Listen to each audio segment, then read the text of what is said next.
ಇವತ್ತು ಆರೋಗ್ಯ ಸಮಸ್ಯೆಗಳು ಬಹಳಷ್ಟು ಇದಾವ. ನಾವು ಸರ್ಕಾರಕ್ಕೆ ಕೈ ಬಿಡ್ರಿ. ಸರ್ಕಾರಕ್ಕ ಸುಮಾರು 2021ರಿಂದ ನಾವು ದೂರ ಕೊಡ್ತಾನೆ ಬಂದಿದ್ವಿ. ಇಲ್ಲಿವರೆಗೂ ಸರ್ಕಾರ ಎಚ್ಚೆತ್ತುಕೊಂಡಿಲ್ಲ. ಇವತ್ತು ಸಾಕಷ್ಟು ವರದಿಗಳಿದಾವ. ಆ ವರದಿಯಲ್ಲಿ ಸ್ಪಷ್ಟವಾಗಿ ಕಾಣಿಸಿದ್ದಾರೆ ಕಾರ್ಖಾನೆಗಳನ್ನು ಸ್ಥಳಾಂತರ ಮಾಡ್ರಿ ಅಂತ ಹೇಳಿ. ಆದ್ರೂ ಸರ್ಕಾರ ಇವತ್ತು ಮೀಣ ಮೇಯಿಸ್ತಾ ಅನಿಸ್ತಿದೆ. ಇವತ್ತು ಶಾಸಕರು ನಮ್ಮ ಜಿಲ್ಲಾ ಜನಪ್ರತಿನಿಧಿಗಳು ಹೇಳಿದ್ವಿ, ನಮ್ಮ ಸಮಸ್ಯೆಯನ್ನ ನೀವು ವಿಧಾನಸೌಧದಲ್ಲಿ ಮಾತಾಡ್ರಿ ಅಂತ ಹೇಳಿ. ಇಲ್ಲಿ ಒಬ್ರು ನಮ್ಮ ಜಿಲ್ಲಾ ಜನಪ್ರತಿನಿಧಿ ಒಬ್ಬರು ಮಾತಾಡಿಲ್ಲ. ಅಂದ್ರೆ ಇವತ್ತು ಸರ್ಕಾರದ ಜೊತೆ ಇವ್ರೇನ್ ಜಿಲ್ಲಾ ಪ್ರತಿನಿಧಿಗಳಾದಾರಲ್ಲ, ನೇರವಾಗಿ ಕಂಪ್ನಿ ಜೋಡಿ ಶಾಮೀಲಾಗಿದ್ದಾರೆ. ಇವತ್ತು ಅವ್ರು ಶಾಮೀಲಾಗಿರೋದ್ರಿಂದ ಅವ್ರ ಪ್ರತಿಕೃತಿ ದಹಿಸಲ್ಲ. ನಾವು ಮತ ಹಾಕಿದಕ್ಕೆ ಇವತ್ತು ನಮ್ಮ ಪ್ರತಿಕೃತಿಯನ್ನ ನಾವು ದಹಿಸ್ಕೊಂಡು ಹೊಂಟಿದೀವಿ. ಇವತ್ತು ಇನ್ ಮುಂದಾದ್ರೂ ಶಾಸಕರು ಜನಪ್ರತಿನಿಧಿಗಳು ನಮ್ಮ ಬಗ್ಗೆ ಗಮನ ಹರಿಸಬೇಕು. ಇಲ್ಲದೆ ಹೋದ್ರೆ ಮುಂದಿನ ದಿನಗಳಲ್ಲಿ ಜನ ನಿಮ್ಮ ಮನೆಗೆ ಮುತ್ತಿ ಹಾಕ್ತಾರ. ಇಲ್ಲಾಂದ್ರೆ ಜನ ಮುಂದೆ ನಿಮ್ಮ ಮನೆಗೆ ಮುತ್ತಿ ಹಾಕ್ತಾರ. ಇನ್ನೊಂದು ನೇಪಾಳವನ್ನ ಈ ಭಾರತವನ್ನು ಮಾಡ್ಬೇಡ್ರಿ. ಇನ್ನೊಂದು ನೇಪಾಳ ಆಗ್ಬಾರ್ದು ಭಾರತ. ಇವಾಗಲೇ ಎಚ್ಚೆತ್ಕೊಳ್ಬೇಕು ಸರ್ಕಾರ.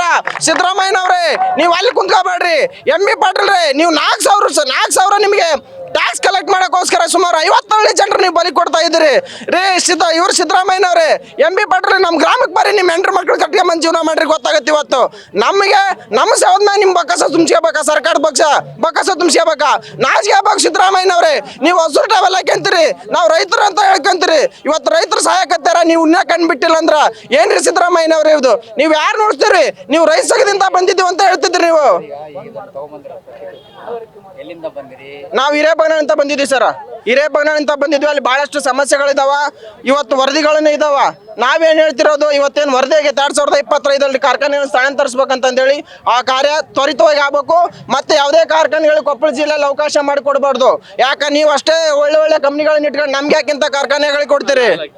ಶಾಸಕರು ಹೇಳ್ತಾರೆ ಅಷ್ಟೇ ನಾವು ಇದು ಮಾಡ್ತೀವಿ, ಉಳಿದ ಫ್ಯಾಕ್ಟರಿ ಸ್ಥಳಾಂತರ ಮಾಡಕ್ಕಾಗಲ್ಲ ಅಂತ ಹೇಳ್ತಾರೆ. ಯಾಕಾಗಲ್ಲಂತ್ರಿ? ನಾವು ಜನ ಇಂಪಾರ್ಟೆಂಟಾ ಕಾರ್ಖಾನೆ ಇಂಪಾರ್ಟೆಂಟ್? ಅವ್ರಿಗೆ ಜನ ಇಂಪಾರ್ಟೆಂಟಾ ಕಾರ್ಖಾನೆ ಇಂಪಾರ್ಟೆಂಟಾ? ಇವತ್ತು ಜನ ಇದ್ರೆ ನೀವು ಇವತ್ತು ಜನ ಹಾಕಿದ ಓಟ್ ಭಿಕ್ಷೆಯಿಂದ ನೀವು ಅಲ್ಲಿ ಕುಂತ್ಕೊಂಡಿದ್ದೀರಿ. ಮುಂದೊಂದ್ ಜನ ನಿಮ್ಗೆ ಏನೋ ಓಟ್ ಹಾಕ್ಲಿಲ್ಲ ಅಂತ ನೀವು ಎಲ್ಲಿ ಬರ್ತೀರಿ? ನಿಮ್ ಪರಿಸ್ಥಿತಿ ಅರ್ಥ ಮಾಡ್ಕೋಬೇಕು.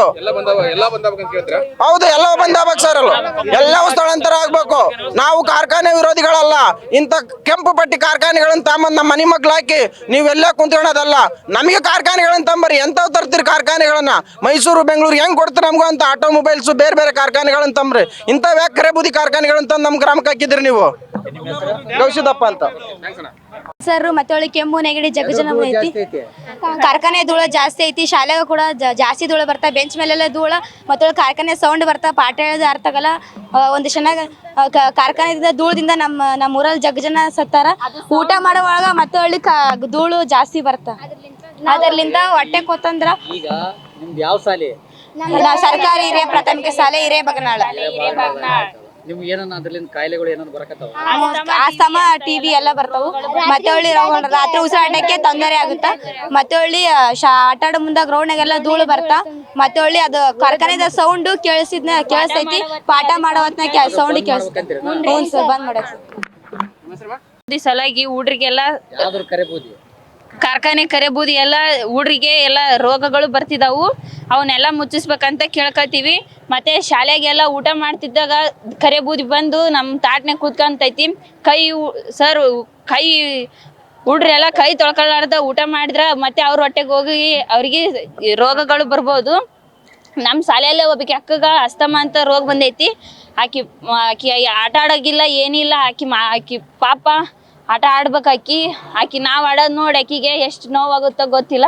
ಆಕಿಗೂ ಒಟ್ಟು ಕಾರ್ಖಾನೆ ಮುಚ್ಚಬೇಕು. ತ್ರಾಸ ಆಗುತ್ರಿ. ನಾವೀಗ 8ನೇ ಕ್ಲಾಸ್ ಇದೀವಿ. 10ನೇ ಕ್ಲಾಸ್ ಅನ್ನೋದ್ರಾಗ ಸತ್ತು ಹೋಗ್ಬೋದು. ಹಂಗೈತ್ರಿ. ಈಗ ಬೀಳ್ತೈತ್ರಿ. ಅಲ್ಲಿ ದಿನ ವರ್ಷ ಕುಂದ್ರಿಕಂದ್ರೆ ಡ್ರೆಸ್ ಎಲ್ಲ ಹೊಲಸಾಗ್ಬಿಡ್ತಾವ್ರಿ. ಅದ್ರಾಗ ಕುಡ್ತೀವಿ. ಸುಧಾ.